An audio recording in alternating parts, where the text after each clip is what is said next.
జనసేనకి ఏమైంది? ఈ మధ్యకాలంలో జనసేన ఎక్కువగా ట్రోల్ అవుతుంది. ఇది మీ అందరికీ తెలిసిన విషయమే. గత 3 నెలల నుంచి అనుకుంటా 'అరవా శ్రీధర్' గారి విషయం నుంచి ఇప్పుడు స్టిల్ నౌ ప్రొఫెసర్ నాగేశ్వరరావు గారు అండ్ దాసరి రాము గారు కులాల చిచ్చు గాంచి జనసేన అయితే గట్టిగా ట్రోల్ అవుతుంది. దీని మీద పార్టీ అధ్యక్షులుగా ఉన్న పవన్ కళ్యాణ్ గారు అయితే స్పందించారు కానీ పూర్తిగా అయితే మాత్రం ఆయన ఒక డిఫెండ్ చేయలేకపోయాడేమో అనే విధంగా అయితే మాత్రం నిన్న అతని యొక్క కార్యాచరణ మీటింగ్ అయితే ఉంది.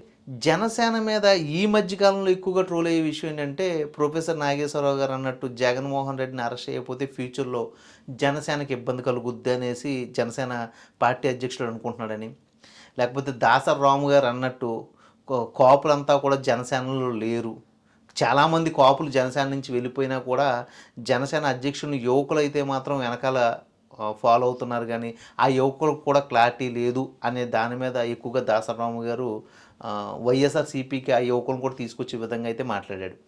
అలాగే ఇప్పుడున్న ఈ జనసేనలో ఉన్న అరవా శ్రీధర్ గారు కానీ లేకపోతే ఇప్పుడున్న ఎమ్మెల్యేలు కానీ జనసేన చెప్పిన మాటలు వింటలేదు, టీడీపీ ఏది చెప్తుందో అదన్నట్టుగానే నడుస్తున్నారని, పూర్తిగా జనసేనకి అక్కడ బలం కోల్పోతుందని, రాబోయే రోజుల్లో జరిగే ఈ ఎలక్షన్స్ ఏదైతే ఉన్నాయో ఆ ఎలక్షన్స్లో కూడా మనోహర్ గారు జనసేనకి ఎక్కువ సీట్లు అయితే ఇవ్వం, తక్కువ సీట్లే వస్తాయి, మీరు పార్టిసిపేట్ చేస్తే చెయ్యండి, అలాగే జనసేన అధ్యక్షులు పవన్ కళ్యాణ్ గారు కూడా నేను చెప్పినట్టుగానే మీరు నడుచుకోవాలి తప్ప నన్ను ప్రశ్నిస్తే మాత్రం కుదరదు అనే విధంగా వాళ్ళ వ్యాఖ్యలు ఉన్నాయి. అంటే జనసేన అనేది బలమైన స్ట్రాంగ్ అయిన పార్టీగా రన్ అవుతలేదు అనే దాని మీద అక్కడ ఉన్న కార్యకర్తలు కానీ లేకపోతే జనసేన ఫాలో అయ్యే వ్యక్తులు కానీ కొంచెం నోరు ఎలబెడుతున్నారు. దీని మీద ఖచ్చితంగా కోరుతున్న పవన్ కళ్యాణ్ గారు లేకపోతే నాగబాబు గారు ఎవరో ఒకరు ఖచ్చితంగా ఒక డిబేట్ పెట్టి బాగా దీని మీద జనాల మీదకి ఇది బాగా తీసుకెళ్ళాలి.